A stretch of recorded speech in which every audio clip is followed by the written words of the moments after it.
Hey guys, glad you stopped by. So much to talk about. It has been a crazy couple of weeks. Graduation parties are in full force. We have been making cookies out the yin yang, which is why we only ended up with the one video last week, and for that I apologize. Although I'm not sure people look as forward to my videos as I look forward to making them. I could be wrong, could be completely wrong, but that was why we only ended up with one video last week. It just got so hectic between the pizza shop and some shenanigans going on there, getting cookies done up for graduations, and just trying to maintain the household. It's been a crazy wild ride over the last week and a half. But anyhow, that's all right. Today we're gonna do something really easy. It's a crock pot meal. And it has almost everything in it you probably have in your house already. It's really a dump and walk away meal for the most part. And it is called a George Strait casserole, even though it's not really a casserole, it's more like nachos. Because when it's done cooking, we're gonna layer it over some tortilla chips, and I think it's going to be good. You know, most casseroles are done in an oven. Some are done in a crock pot, but it just doesn't hold true to a traditional casserole. Now, you could probably put this over rice or noodles, but when he wrote this recipe out for, I cannot remember the name of the celebrity cookbook that it went into. If I can find it again, which I'm sure I can, I'll put it right here, so that way you have it to you can browse also. But this was something that he gave to this cookbook, and I think it sounds amazing. It's got everything in it I like. So that being said, if you're new to the channel, this is your first video, welcome. I hope you get something out of this one. Check out some of my other ones if you're so inclined. And if you are returning or one of our new subscribers, thank you for coming back, and thank you for subscribing. And while I'm on that, don't forget to like, subscribe, share, hit that notification bell. All that gets us out in the algorithm and helps to grow our community, right? And that's what I like to think that we're all about, is making and building a giant community of good neighbors who celebrate life through food and communication and getting to know one another. I do respond to all comments, or at least 99.55582% of them. And all I ask when you comment is you be nice. You know, it's okay to disagree, me or anybody in the comments, just be nice. You know, think before you type. So that being said, why don't we head on down here to the counter and we'll start working on this meal. All right, hold on for me just 1 second. Okay, so we're down here at the counter, and to make this really easy, I mean, it's literally all things you probably already have in your pantry. And so it's just a quick throw together meal. Now, the only piece of equipment you'll need is a crock pot, slow cooker. You can, I'm sure, do this in an Instapot too, but I don't remember the recipe for it. I mean, we have an Instapot, but I really prefer a slow cooker. It allows the meal to cook slow, makes things get tender, and I can walk away from it and go do other things. I find an Instapot at times can be a little too quick, and I can't go do other things. But anyhow, but if you're interested in me doing some Instapot recipes or pressure cooker recipes like that, let me know, and I can incorporate those into our dinner videos. Hands down, I have recipes. I have my Instapot, so I mean, I could. Just let me know either way. But anyhow, that being said, one crock pot. Now, his recipe originally called for 6 boneless, skinless chicken thighs. I am not going to use chicken thighs because I don't have any on hand, but I do have some chicken breasts, and these are smaller chicken breasts, so I'm going to use, I believe there's 1, 2, 3, 4, 6 chicken breasts. All right. Putting this, now, I mean, depending on the size, you could go 4 to 6 chicken breasts, but like I said, these ones are small, you know, like they came from some little chickens. So we're gonna put those in there. You know, or you can use the thighs if you have them. I just don't happen to have any, and I replace almost everything that requires thighs with breasts because the majority of our household just doesn't care for chicken thighs, which is weird, but that's okay.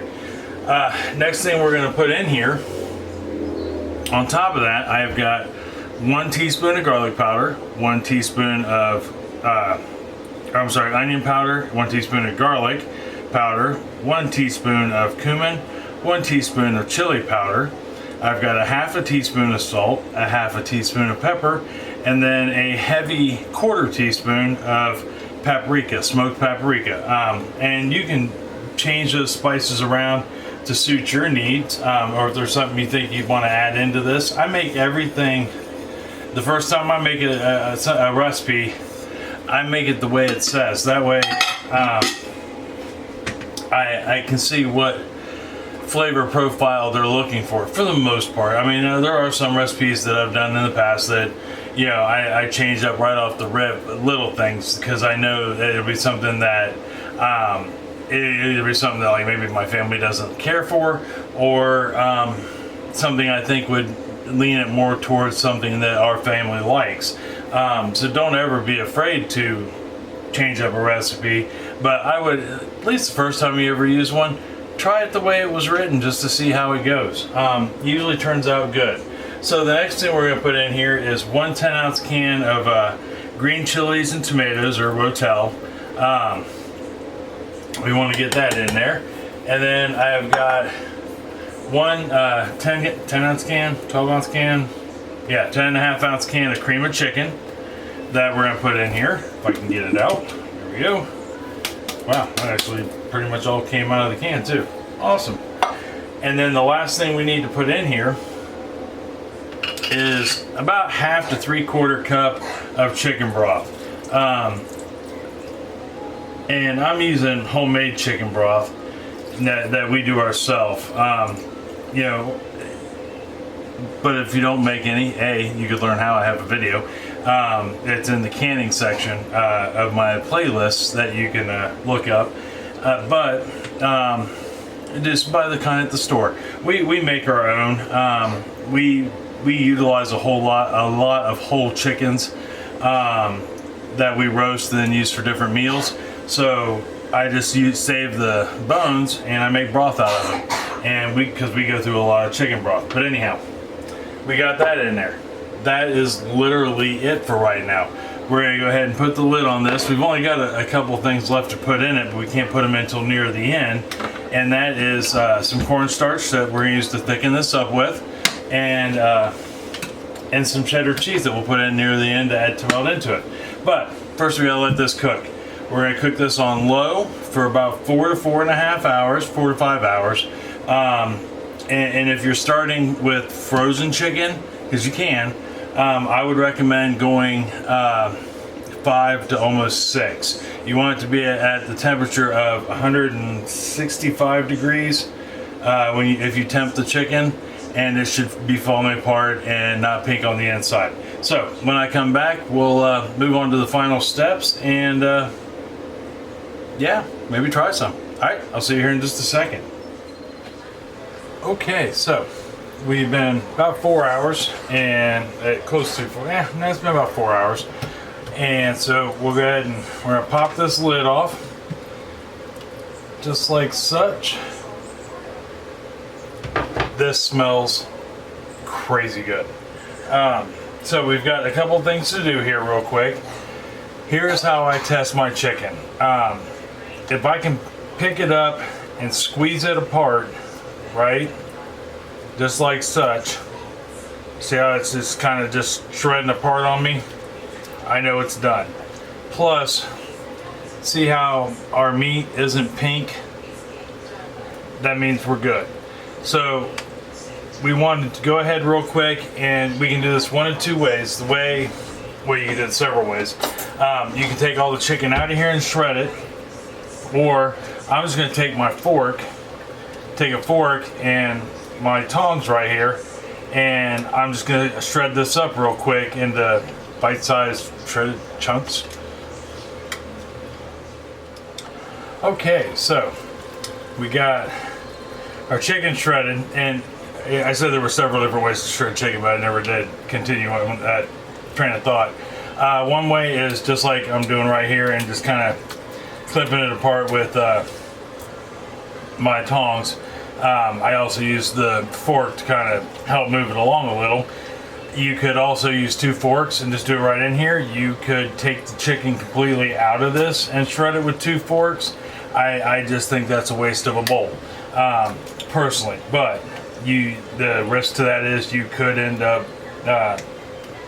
getting splashed with some of the broth that's in here. But anyhow, and you don't want that. I'm not saying you should do that. But so the next thing we have to do is right here in this red bowl, I have 1.5 tablespoons of cornstarch, and I'm going to take this 1/4 cup of warm water right here, and I'm going to mix it in there. And then since I put my fork in the dishwater, I'll go ahead and get another one out, but I'm just going to mix this together real quick.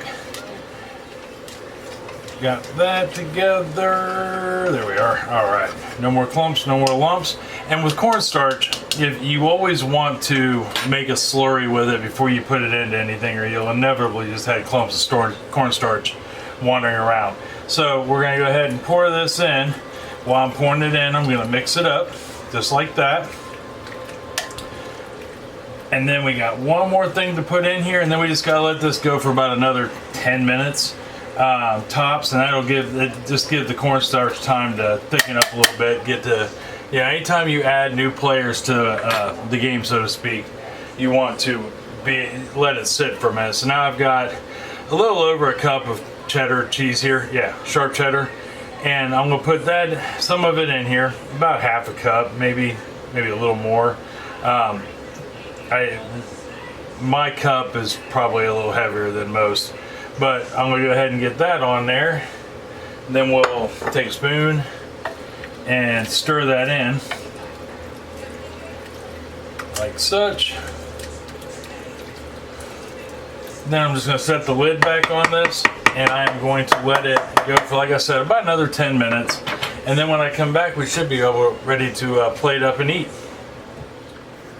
All right, so we let it sit about 10 minutes. Give or take.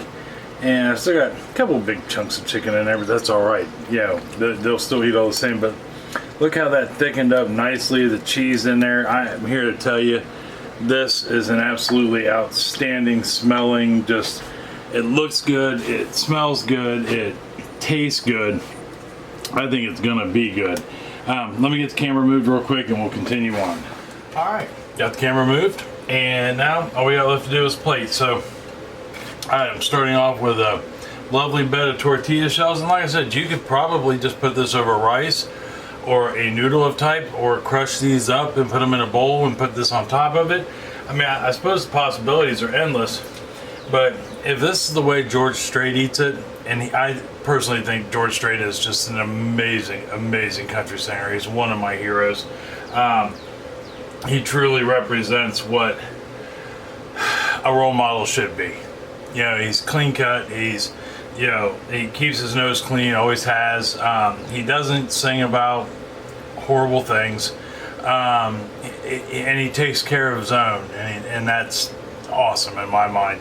But anyhow, I'm gonna go ahead and get some of this on here real quick.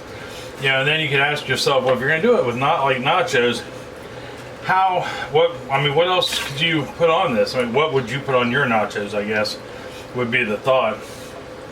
Because I know my first thought was, okay, well, I could do diced tomatoes on this. Well, it's got diced tomatoes in it. I could do chopped onion, and I just thought of that one. But ultimately, it has a lot of everything we want already, right? It's got the green chilies, it's got the tomatoes, it's got at least onion powder, although we could have put that's what we could have put in it. We could have put onion in it, but or on top of it, but I didn't cut one up, so we're not going to, but we could. So instead, I am going to go ahead, I've got the little bit of that cheese sitting right here, so I'm going to go ahead and put some of that on there. Right? And then jalapenos. greatest thing ever created by me, or by God, by Mother Nature, or whoever it is you believe in. Last year we canned processed 34 jars, 35 jars of jalapenos, pickled jalapenos, and there's 1 jar left downstairs on the shelf. So from fall to now, we have gone through over 30 jars of jalapenos. And these are no bigger, no smaller than the ones you would buy at the grocery store. And guess what they cost me this year? The price of a gallon of vinegar, so $6. And because I had everything else.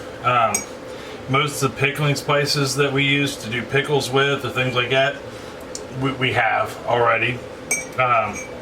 The ones I don't grow or can't grow, we buy in bulk. That way we have them, right?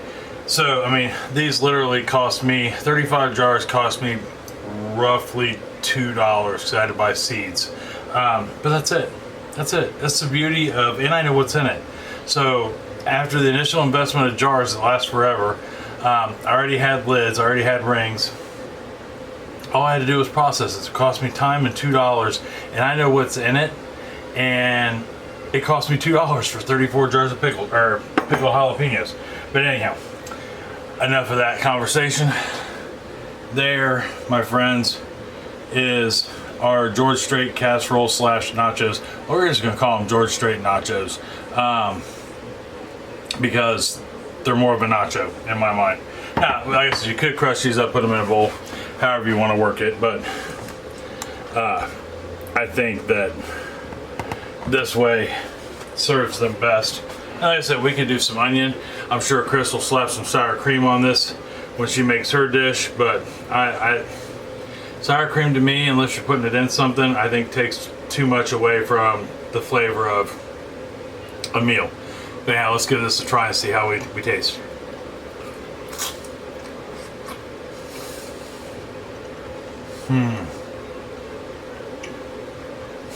Wow. That is delicious. I mean, absolutely delicious.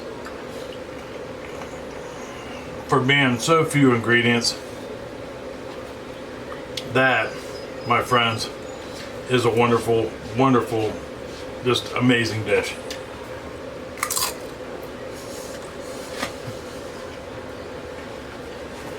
Let me get that plate down there.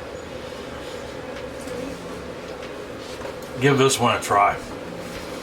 So easy. Everything goes in at one time. 4 hours later, a couple more ingredients, and you've got one of the best meals ever. Hi, Ed. Say hi. Hi. If you try this, let me know. You won't be disappointed.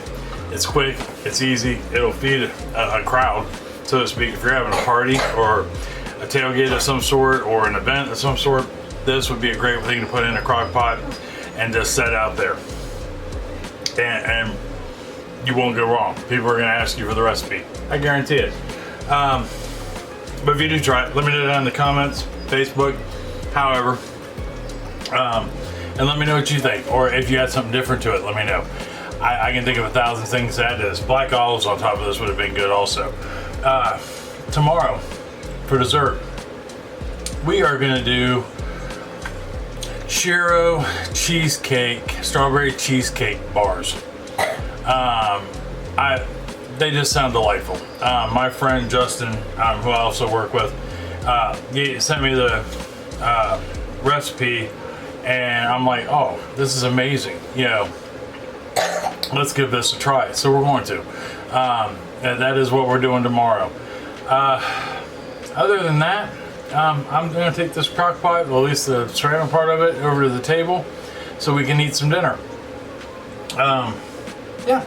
So till tomorrow for dessert, where I think we're going to love dessert. I love you.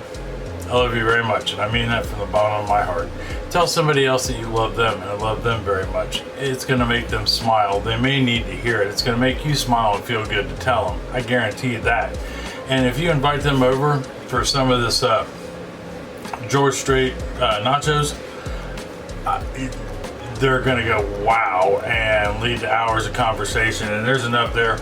You could still invite the neighbors, the guy walking the dog down the street, or the family of 3 that are walking out spending time together, and make all kinds of new friends with just this one dish that took you 10 minutes to put together and 10 minutes to serve up.